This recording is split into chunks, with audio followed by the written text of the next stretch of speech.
හැම දෙනාටම සුබ දවසක් වේවා. 2026 වසරේ මුල් භාගයේම AI tools 3ක විශේෂිත වෙනස් වීම් වුණා. එයා ඒක දන්නවද? මුල්ම කාලා දැන්ටම පාවිච්චි කරන ChatGPT තමා මුල්ම එක. ඒක ChatGPT 4o කියලා ආවලුතෙන්. ඊට පස්සේ AI සමාගම අලුතෙන්ම දුන්නා GPT 5.5 කියලා ඉන්ස්ටන්ට් කියලා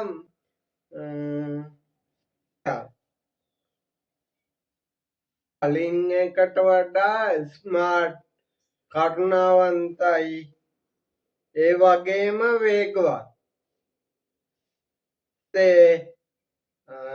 ප්ලස් සබ්ස්ක්‍රිප්ෂන් එක දීලා ආරම්භ පාවිච්චි කරන අයට දැන් ChatGPT 5 නොමිලේම පාවිච්චි කරන්න පුළුවන්.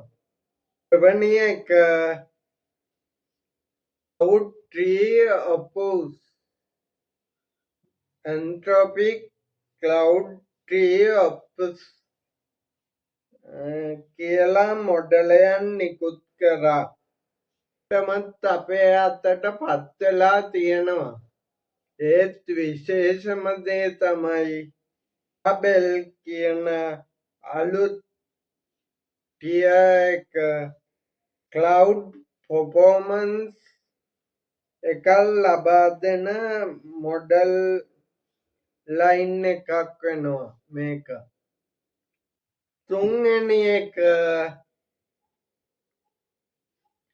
3.5 Flash and Natural Expressive iOS 2026 දී Gemini 3.5 ෆ්ලෑෂ් එක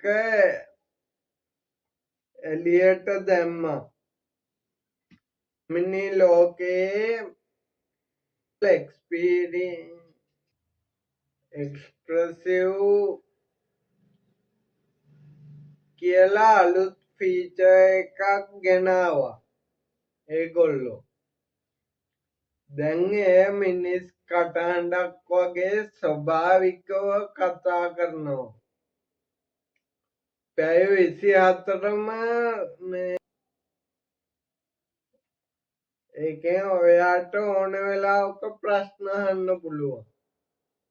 තමයි 36 වසරේ විශාල වෙනස්කම් ඇති කරන මෙවලම් 3. මේ වගේ AI මෙවලම් ගැන තව විස්තර දැනගන්න ඕන නම් සබ්ස්ක්‍රයිබ් කරලා බෙල් නොටිෆිකේෂන් එකත් ඔන් කරලා තියාගන්න. එහෙනම් හැමෝටම සුබ දවසක් වේවා.